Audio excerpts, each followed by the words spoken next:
On this week's Talking with Topher, a cruise ship, huh? Something went wrong on a cruise ship? No way. And you throw it all away for what?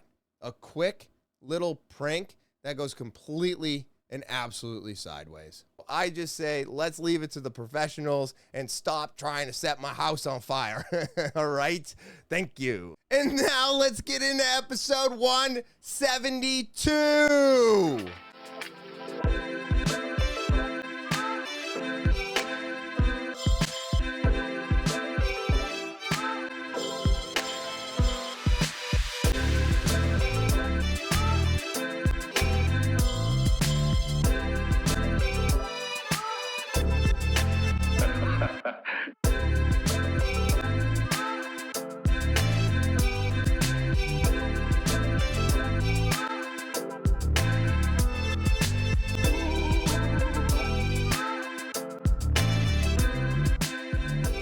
What is happening, TwT fans? It is July 20th, 2023, and I'm so glad to have you all back here with me in Topher Studios. And I just want to start off the way I always do by letting everybody know, go and check out the link tree. All right, click that link tree. It's going to give you more access to everything TwT. It's super easy to share, and I need everybody to be sharing this thing to help me make the podcast bigger.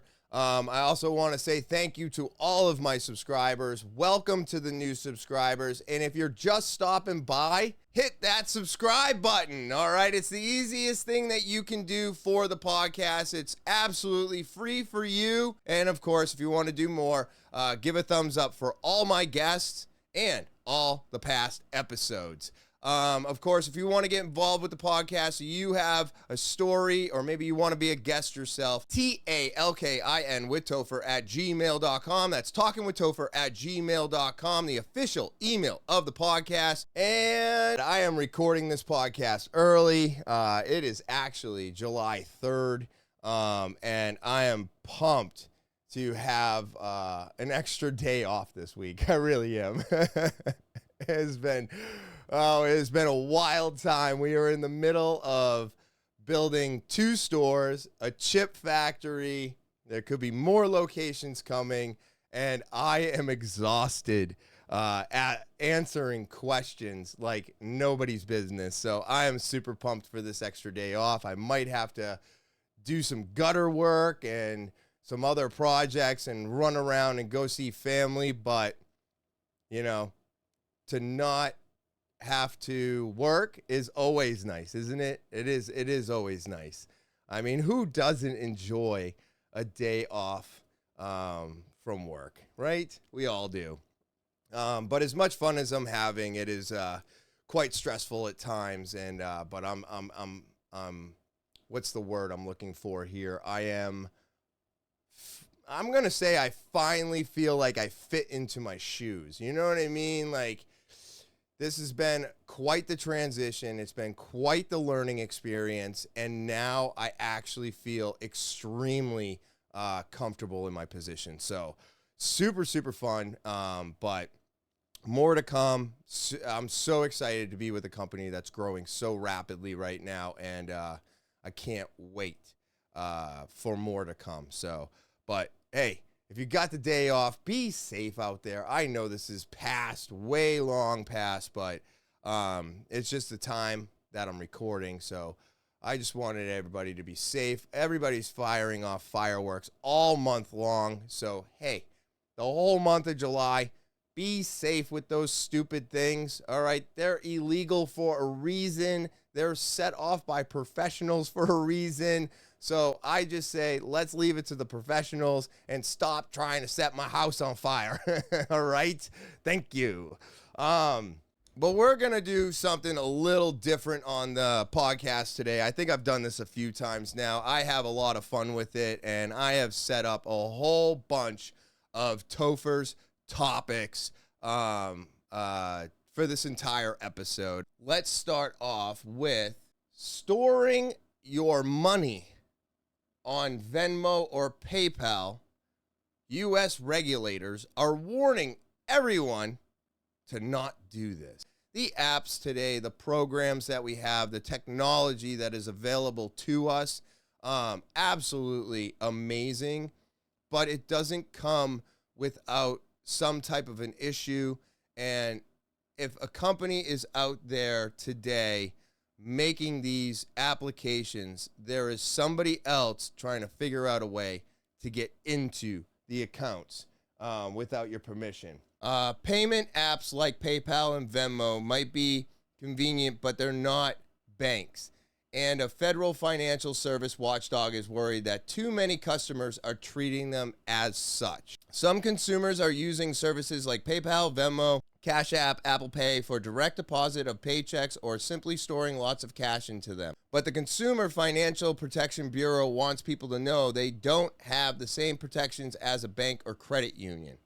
CFPB Director Rohit Chopra warned in a Thursday statement that payment services like PayPal, Venmo, Cash App, and Apple Pay are increasingly used as substitutes for traditional bank and credit union account, but lack the same protections to ensure the funds are safe.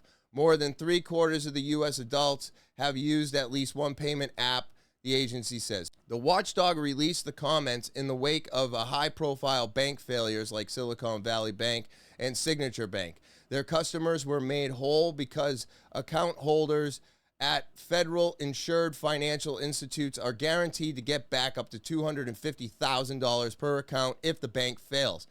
In the case of those two banks, the FDIC even abolished the limit covering all deposits.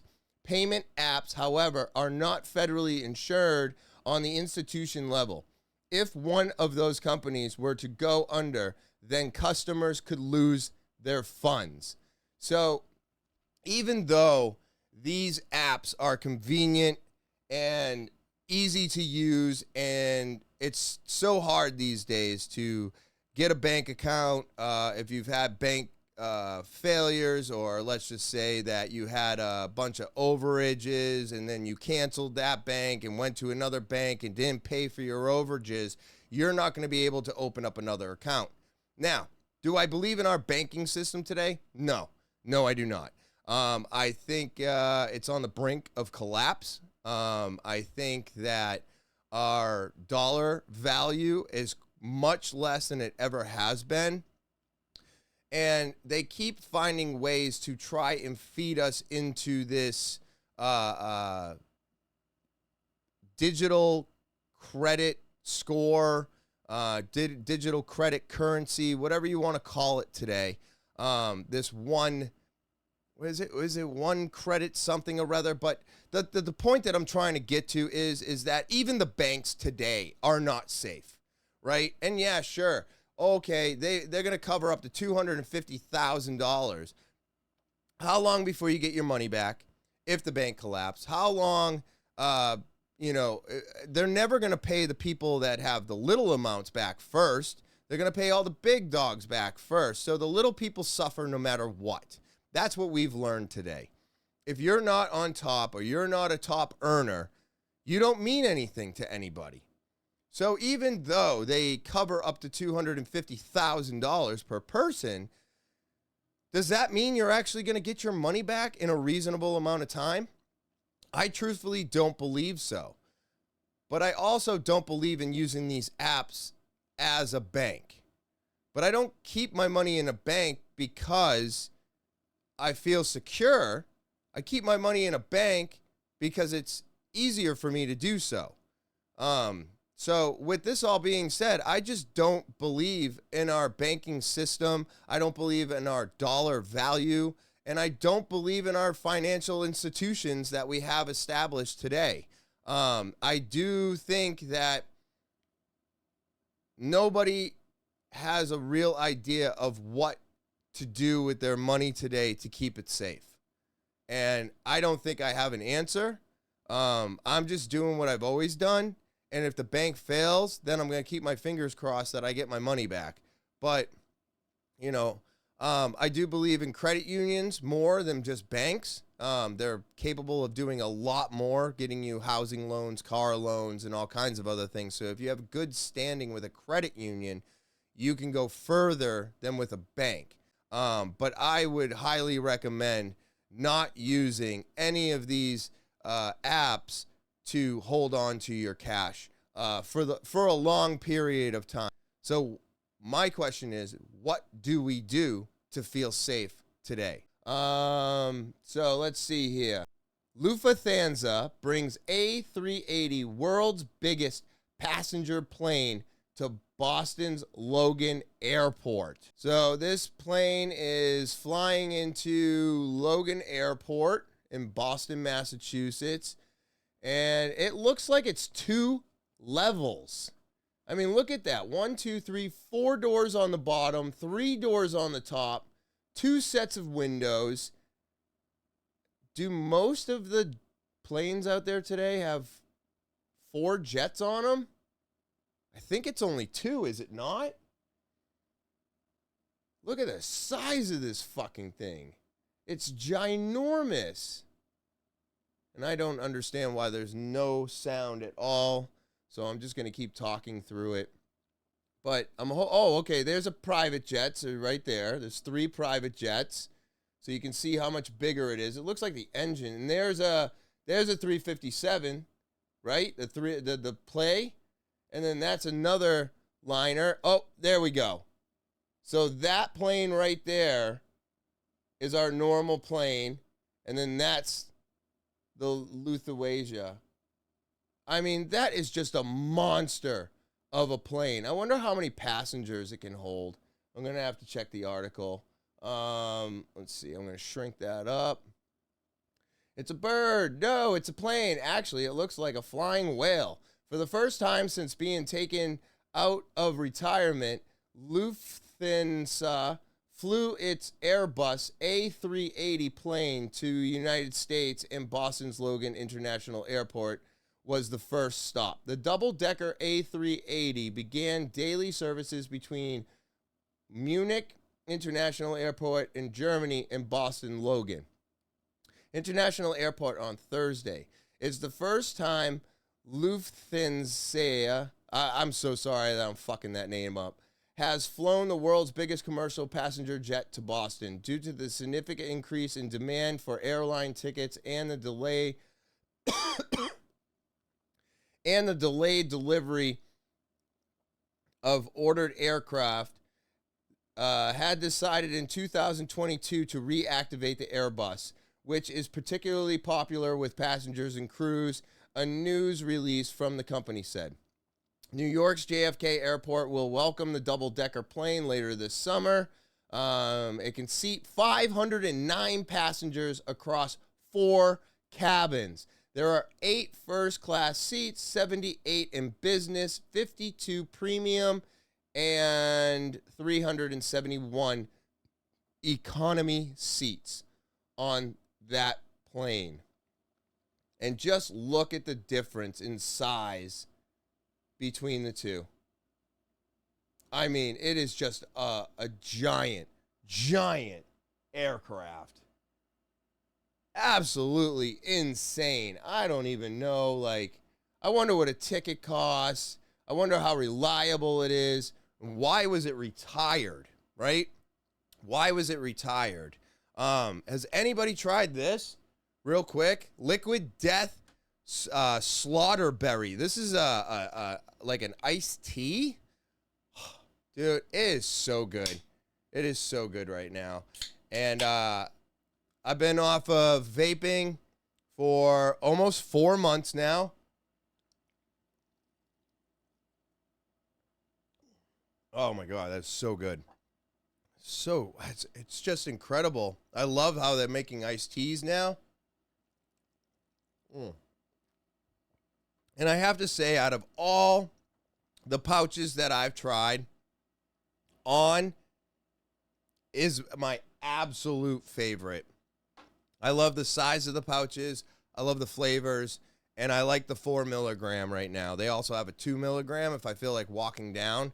But, oh my God, so good. Let's see here. A former Harvard morgue manager is accused of stealing, selling, and shipping human body parts, indictment says. Harvard Medical School said it is working with federal authorities to examine records to determine which donated bodies were impacted.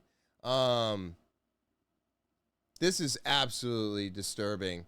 I saw this probably about a week or so ago, and I can't believe how many people donated bodies to Harvard, and now they're finding out that their loved ones are, their body parts have been chopped up and sold on the black market. It's absolutely disgusting. Let's see here. A former morgue manager at Harvard Medical School is facing federal charges for allegedly stealing, selling, and shipping human body parts, according to an indictment. Cedric Lodge, 55, who worked at a medical school's morgue in Boston, stole dissected portions of donated cadavers, including heads, brains, skin, bones, and other human remains without the knowledge or permission of the school, and removed those remains from the morgue in Massachusetts and transported them to his residence in New Hampshire. The federal indictment filed Tuesday in the U.S. District Court for the Middle District of Pennsylvania said Lodge allegedly conspired with his wife, Denise, 63, to sell the human remains to others, including Katrina Macklin, 44, and Joshua Taylor, 46, according to the indictment. Macklin is the owner of Cat's Creepy Creations, a store in Peabody, Mass., where she allegedly sold the stolen body parts to others, the court documents say. Oh my God. So she had one of them fucking weird-ass stores with the eyeballs and the jars, and you know what I mean? That's what I'm thinking of. That's what I'm picturing when I picture this thing. And that's actual human cadavers that they were selling. I mean, how did you ever think you were going to get away with this? I bet you they got away with this for years before they got caught, obviously. The Lodges, McLean, and Taylor are all charged in the indictment with the conspiracy and interstate transport of stolen goods. CNN's attempt to reach the Lodges and McLean for comment have been unsuccessful. Taylor's attorney, Christopher Opel, told CNN they have no comment on the allegations. And this is and I got a video for it. Steve, we tried to speak with that couple as they left this courtroom this afternoon, but neither of them had anything to say. Brains, heads, skin, and bones stolen from the morgue at Harvard Medical School and sold to people across the country. I'm surprised there's buyers for that kind of stuff. 55-year-old now at the center of a national investigation after federal prosecutors from Pennsylvania say he and his wife Denise trafficked human. I wonder if he knows we can still see his face. That paper's not doing anything, stupid. Remains without permission of families or from Harvard, where he worked as the morgue manager. It's just totally unusual, bizarre, and I don't know, just crazy. Just totally crazy. The couple, along with 4 other people, face federal charges after investigators say those cadavers, which were donated to Harvard for the purpose of research and education, were even sent through the mail to buyers. Human body parts, that's just grotesque. According to the medical school, Lodge had worked there since 1995 until he was fired last month. See? For the bodies, handling embalming, storage, transportation, and burial. What a piece of shit. On Wednesday, the couple appeared separately in federal court in Concord, and both were released on personal recognizance. No comment, no comment. Other defendants, like Katrina McLean from Salem, Massachusetts, appeared in federal court too. Harvard Medical School. Of course he has no comment. Guilty people never have a comment. You ever notice that? If you're not guilty, you're screaming at the top of your lungs how not guilty you are. And when you're guilty, you want to plead the fifth. You want to no comment. You got nothing to say. Why? Because you're usually fucking guilty. Dean George Daly called the case an abhorrent betrayal, writing in a statement, quote, "We are so very sorry for the pain this news will cause for our anatomical donors, families, and loved ones." And Harvard has set up a number for families who believe they may have a loved one who is affected by all of this. You can see that number on your screen now. That number is 1-888-268-1129. This does not surprise me. It disgusts me. Don't get me wrong. It's very disgusting. It's disturbing. But it doesn't surprise me. Okay, so I hate cruises. I don't like anything about them. I've been on 2 of them. They were both a nightmare. I got family members that love cruises. And this is a cruise ship. I believe it's a Carnival. And this is what happens when you're on the ocean when you're in the ocean on a cruise in a storm. I mean, no thank you. No thank you. If you're not in front of your TV set, I need you to come look at this. If you've ever been on a cruise ship, you don't want to miss the story. Yeah. Passenger videos show the damage that stormy conditions had on this Carnival cruise ship. Yeah, they were heading to Charleston, South Carolina. Atlanta News First Yasmina Alston spoke with one man on board who describes the terrifying ride. And it was great for the first couple of days until it turned into a nightmare. Waves at least 15 feet hitting the Carnival Sunshine. Daniel Taylor says they sounded like a wrecking ball hitting the ship for nearly 24 hours. The cruise was making its way back to South Carolina when it hit a storm. You could see the ship bobbing up and down, looking out of the ocean. You know, you could just tell it was, raising and lowering, and you could feel the, negative G-forces. It felt like you were weightless for a second, then you go back down. This was Taylor's 4th cruise, but the first one he would describe as a nightmare. What began Friday lasted into Saturday afternoon. They're all a nightmare. Every single cruise is a nightmare. What? Who wants to be stuck on just getting around on a cruise ship. I mean, there's cautions everywhere not to hit your head, You're going up and down metal stairs. Your cabin is a piece of poop unless you're up on the top floor. I mean, they're always a nightmare. Of rough seas, rooms flooding, and things falling.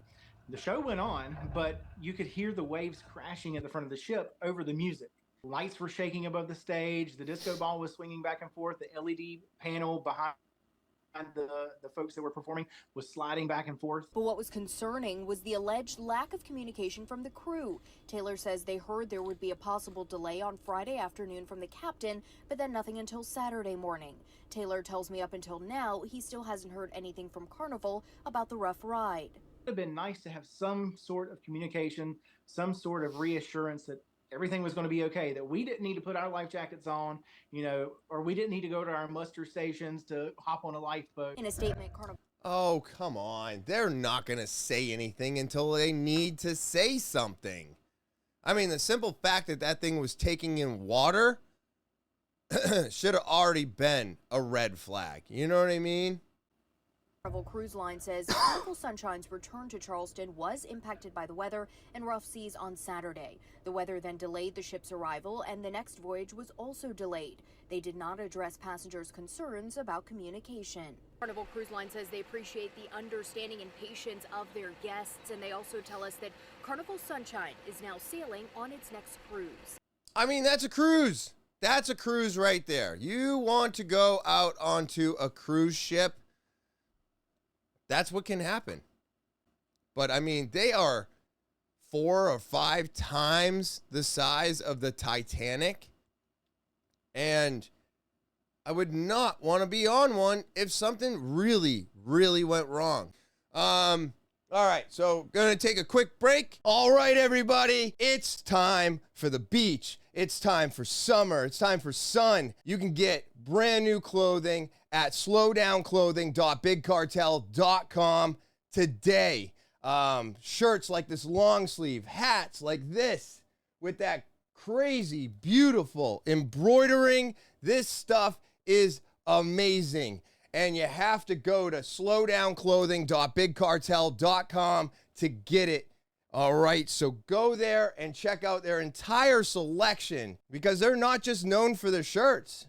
That's right. They've also got kids' tees And socks. Look at these socks. These are amazing, and they look great with dress pants. So if you got to wear dress pants for work and you want to add a little bit of color and have some fun with it, get some of these socks. They are so comfy and they look great. And it's also time for the beach. So get yourself some of these awesome, beautiful, comfy swim trunks for going swimming this year, for going to the beach, for doing whatever you want to do. Maybe you just want to play in the sprinkler in the yard with your kids. They're great for that too. They're great swim trunks. And don't forget, they have skateboards, they have pins, they have so much to offer. You can get coloring books for the kids. And just remember, before you check out, put in promo code TOPHER and get an extra 10% off your entire purchase. That's right, you get to save some extra money this year, and who doesn't want to save money when they're making purchases? So go to slowdownclothing.bigcartel.com, get shirts like this, like the other ones I was wearing, kids clothing, the skateboards, women's leggings, and go get your beach towels and swimwear. All right, use promo code TOPHER before you check out, and let TWT save you some money today. And I'm back, everybody. What's happening? We're going to continue with more of Topher's topics. So my next one here, now we have to figure out how to determine AI from humans. Well, I'm glad we're starting it now, because it's going to get real squirrely in about, what? Do you give it more than 2 years? Because I don't. I give it about 2 years before AI is doing more than we thought it was going to be doing. Because I bet you most people are like, nah, this AI thing is going to take 5 to 10 years. And I really do think that the way that it's programmed, the way that we're dealing with it, what we're doing with it, the information we're feeding it, and everything else, this is like, hold on. This is like fucking Black Mirror shit. All right. Now, I don't know if you've watched any of Black Mirror, but the technology in that show is like 20 years advanced. And I mean, it's crazy. You can integrate yourself into video games, downloading memory, people that are going to die, they can download their conscious into the internet. I mean, there is just some amazing, amazing technology portrayed in this show, Black Mirror. Now, season 6 is what got me into it. I'm almost done. Season 5, which will finish it for me. I already watched 1, 2, 3, 4. Absolutely incredible show. I love it. It's done very well. There are some draggy episodes. There are some cliffhanger episodes. But the overall idea of where our technology could be in 20 years, I think it could be sooner. And not really that far separated from what the capabilities could be in the future. Absolutely amazing and intense.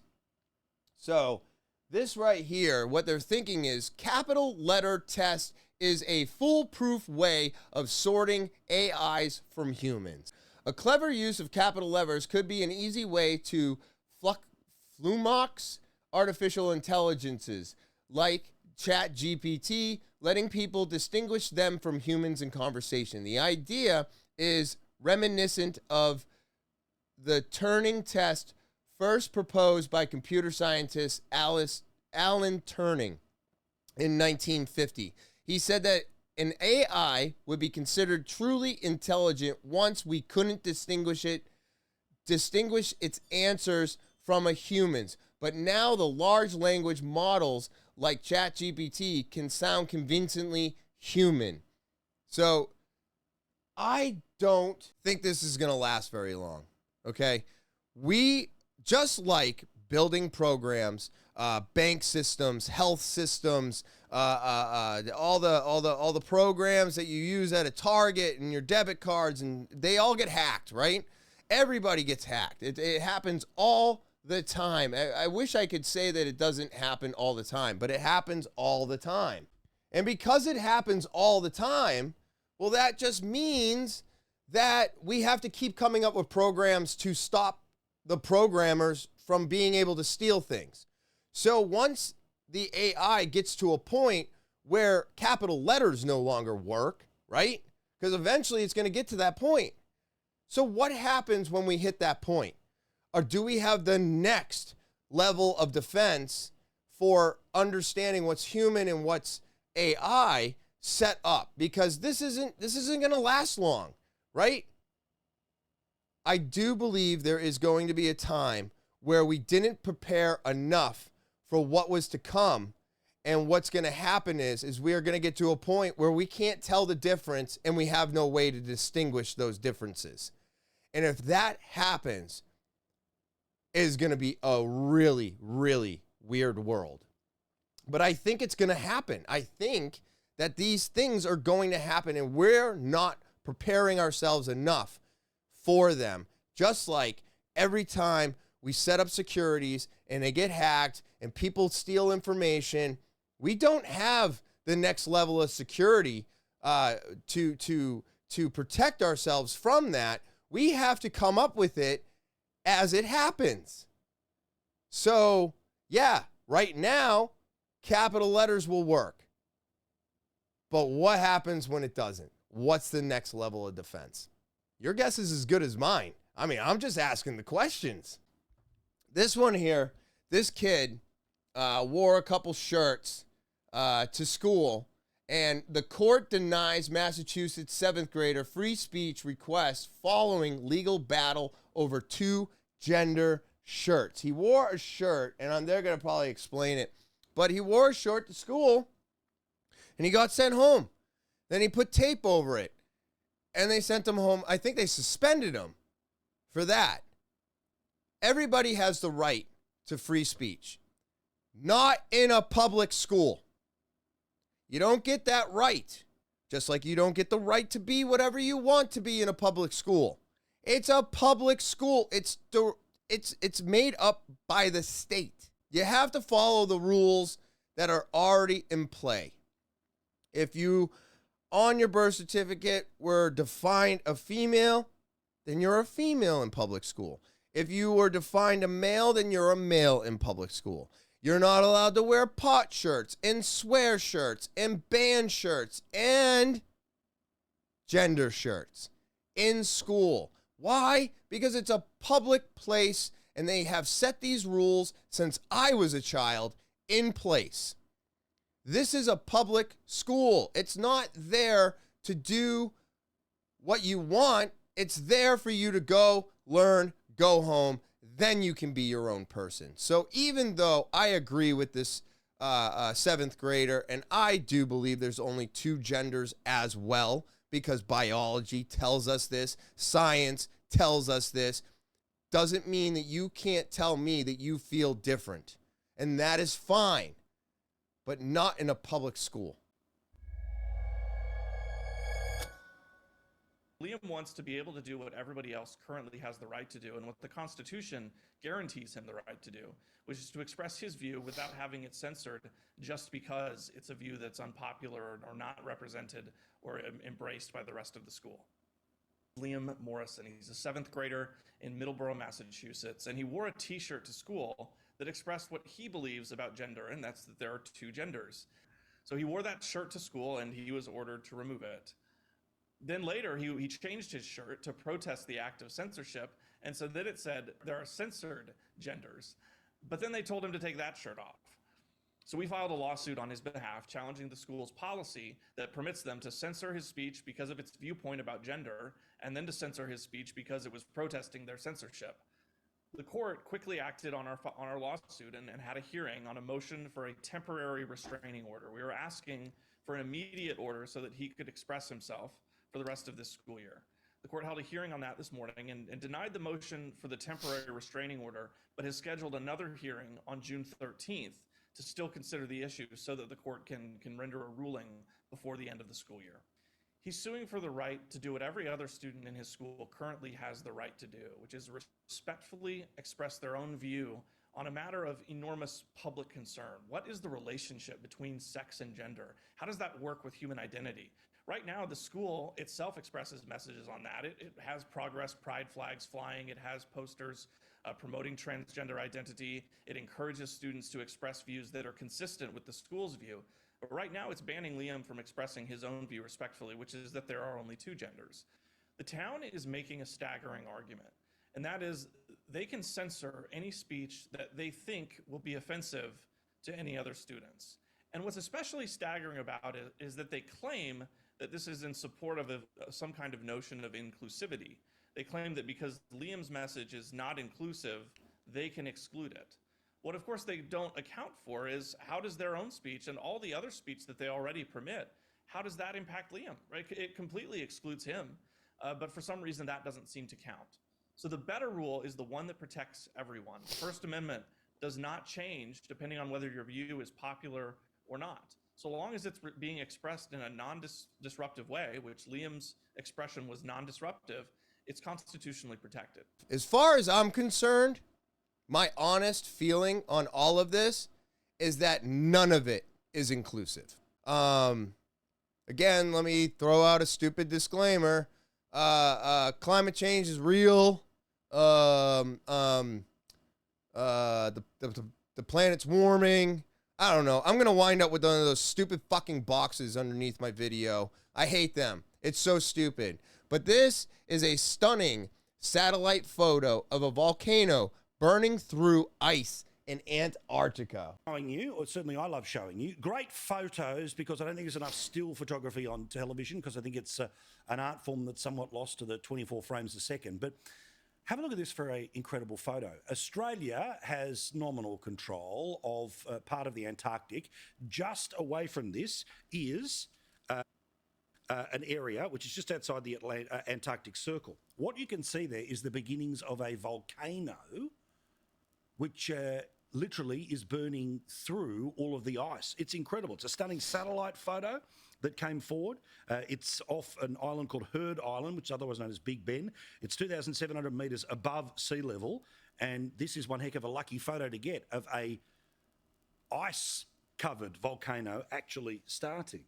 Meantime, now I waited 24 hours just in case there was any injuries or anything. Thankfully, there hasn't been. So I can talk a little bit about the earthquake in Melbourne. And no, it was not the earth rumbling as I was falling out of bed in Shepparton that they eventually felt a couple of hours down the road. No, this was a fair dinkum earthquake.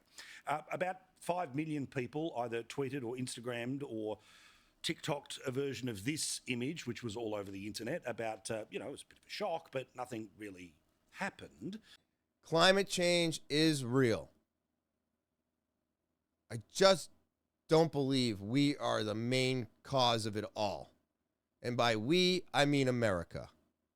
I do believe we are doing the best that we can to lower our carbon footprint and to try and slow this down as much as possible. But if everybody else doesn't get in line and do what we're doing, does what we're doing actually make a difference? That's my biggest question on this. Let's see. Haunting image surfaces after Cameron Robbins jumps off a ship into shark-infested waters. Now, I don't know how clear this is going to be, but this kid fucking jumped off. Oh, hold on. God.